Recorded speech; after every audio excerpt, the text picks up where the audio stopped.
It's said that the best leaders are those who can articulate a vision.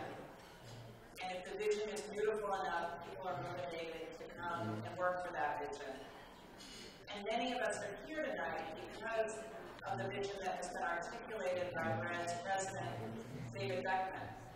For 28 years, he has led BRED and articulated the vision of a world without hunger, and articulated a way that Christians can come together to convince those in power to serve those who most need our help.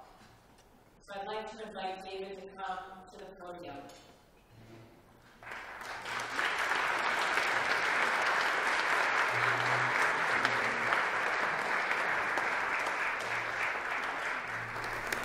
This is a gala to end hunger. And I really want to thank all of you for being here, each one of you for being here. This is a wonderful group. Some of you are important contributors to BRED, and I'm really grateful to you. And then I'm especially grateful to our host committee members. These people are really leaders for Bread for the World and the Alliance. Also, by way of introduction, I want to introduce two political leaders who are with us here tonight.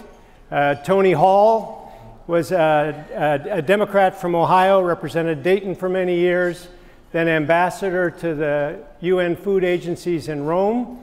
And then Spencer Backus, a Republican from Alabama, who led a lot of things, but the thing that he really was most important to us is that he led the campaign to write down some of the debts of the world's poorest countries.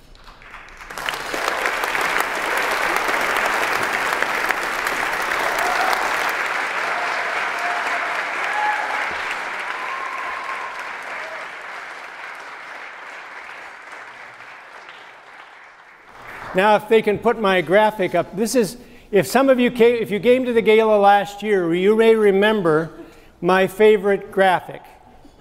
On the right, you see that you see the world's unprecedented progress against hunger and poverty over the last 30 years. This isn't just a vision. This has happened. And then on the left, you see that our country has also been able to reduce poverty. Most of our success in reducing poverty was back a ways in the late 60s and early 70s. But hunger and poverty in this country are not inevitable. We've reduced it before, we've hung on to that progress, and we can do it again. The overall picture is a graphic representation of a great human liberation. And at Bread for the World, we've come to see this as something like the biblical Exodus, but much bigger than the Exodus. But like the Exodus, it is an experience of our loving God moving in history, moving in our world. And Bread for the World and the Alliance have played a significant role in this great liberation.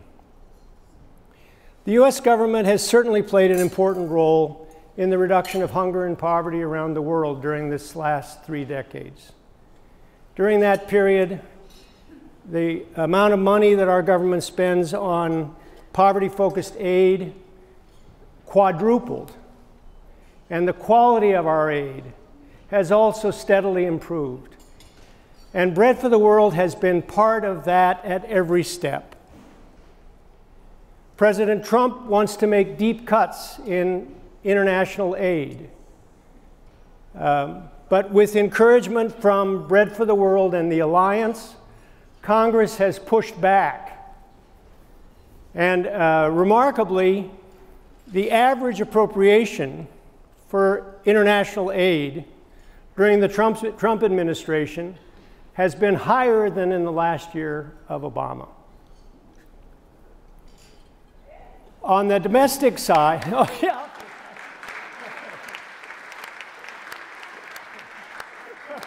I like this. On the domestic side, most of the progress that we made against hunger and poverty was in the Johnson and Nixon administrations. During that 10-year period, really both parties agreed we needed to do something about poverty. And so as a nation, we set up programs like Medicaid and food stamps, which later became SNAP. Bread for the World was created in 1974, so a lot of that was before us as an organization. But then starting in '74 and into the early '80s, Bread for the World played a major role in establishing the WIC nutrition program, Women, Infants, and Children Nutrition Program. In 2011, we were confronted by a huge and then sustained political push to make deep cuts in poverty-focused federal programs. Budget after budget proposed to cut $2 trillion from programs that go mainly to people in poverty. That's what the budget controversy, that's what the government shutdowns were about. That's what the fiscal cliff was about. They were not pushing to cut Social Security and Medicare, because people like us also get Social Security and Medicare. They're not going to come after us.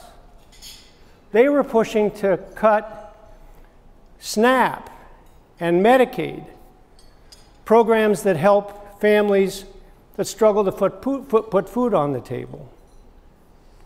Bread for the World has played a leadership role in the whole faith community in this budget debate.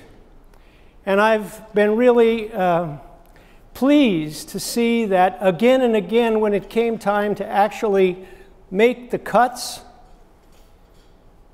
we were able to stop the cuts with just enough Republicans voting with the Democrats to not make the cuts. So after all these years, after really that controversy, the heat of it went through 2017, and over and over again, there were no cuts. In the end, Congress has not cut federal programs that go to poor people. It's a huge triumph. And then one more bit of good news. I like this too.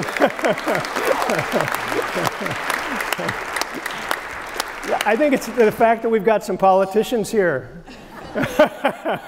I'm getting the rhythm of this. So what's really wonderful is that hunger and poverty continue to decline.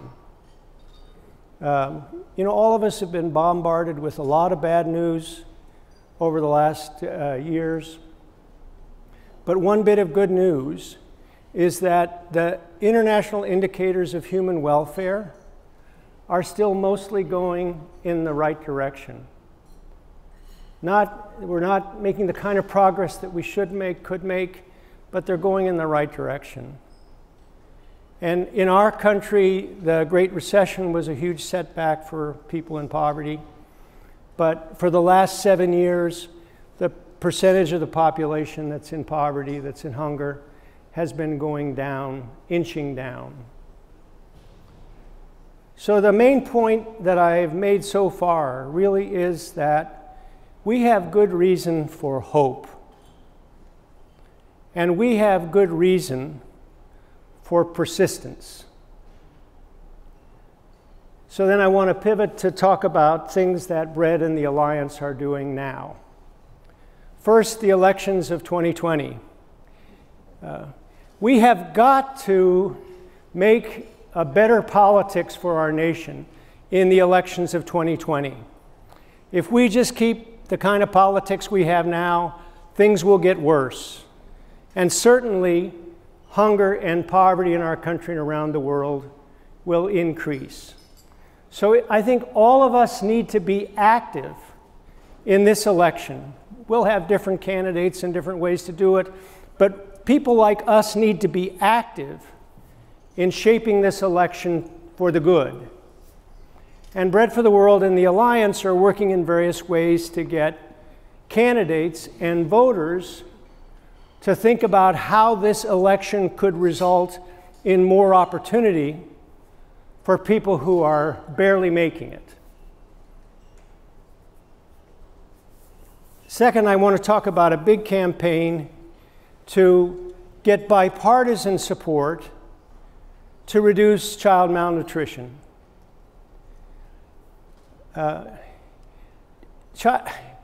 Child malnutrition around the world kills millions of little babies, little kids, 2-, 3-year-old kids.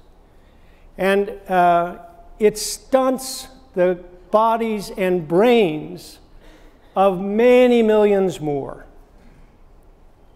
Even in our own country, the kind of moderate malnutrition that's widespread does permanent damage, irreversible damage to many children. 10 years ago, Bread for the World and the Alliance helped to launch an international effort to promote evidence-based new-style nutrition programs in the poorest countries of the world. And it has worked. The number of stunted children in the world has been reduced by 15 million in just the last 7 years. That's a lot of kids. If you count all the kids in this country who are 0 to 3, that's 15 million kids. And the number of stunted children in the world has been reduced by 15 million in 7 years. We decided this year to launch a big campaign around a global nutrition resolution. And Bread for the World members across the country, Alliance members, have lined up now 226 members of Congress from both parties as co-sponsors of a resolution that basically says we should continue and strengthen U.S. leadership against child malnutrition. Kate Pringle, who's over here, where? Oh, Kate right here. Kate is a bread activist, and she happens to live in the district of Elliott Engel, who is the chair of the House Foreign Affairs Committee. So her advocacy helped to convince the chairman to bring the nutrition resolution finally to the House Foreign Affairs Committee. It's passed, so it's on the way to being voted on the House floor.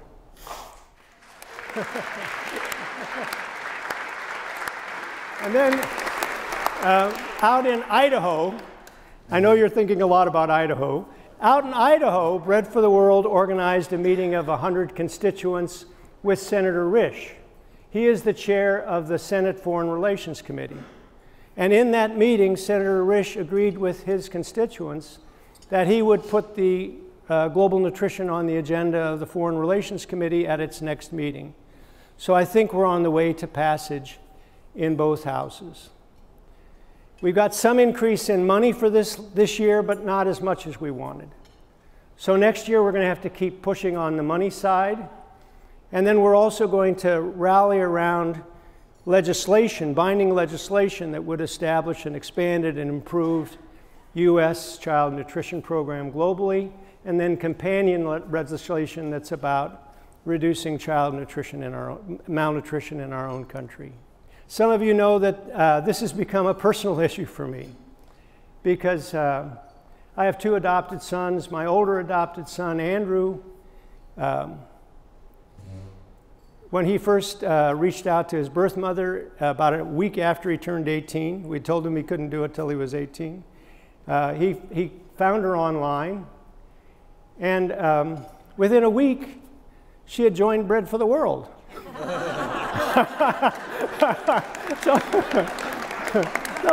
But when I finally talked to her, I learned that it's because when she got pregnant, she didn't have very much money, and she needed WIC. The WIC program was under attack in Congress at that time, and Bread for the World, in fact, was campaigning to protect WIC. So what, my son Andrew is an exceptionally bright, super energetic guy. But what I know is that if it hadn't been for Bread for the World people back then being active advocates, my own son might not be as bright as he is. So, somewhat ironically, it turns out, or wonderfully, it turns out that I'm a beneficiary of our advocacy for undernourished kids around the world.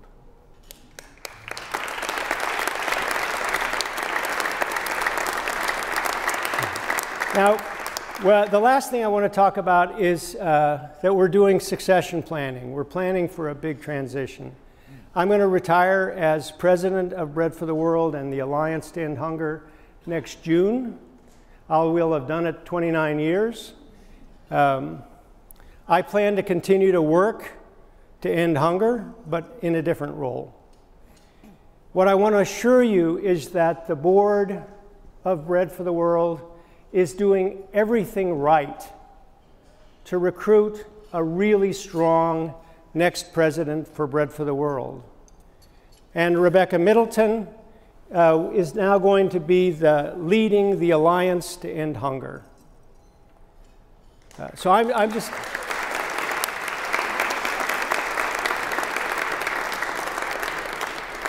So we can be confident that the next generation of leadership for these organizations will move them forward. But I also want to say it depends a lot on you.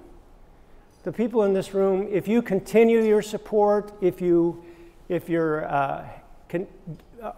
keep going the way you have been going with new leadership, that's really going to go a long way to secure a successful transition. So enjoy this gala. They're going to be giving us some good food to eat. You'll have good conversation. I am sure you're going to enjoy Rick Steves. And I hope you take really great joy, a real sense of satisfaction in being an important part of really important work. The world is struggling through an exodus to end hunger, and we are part of it.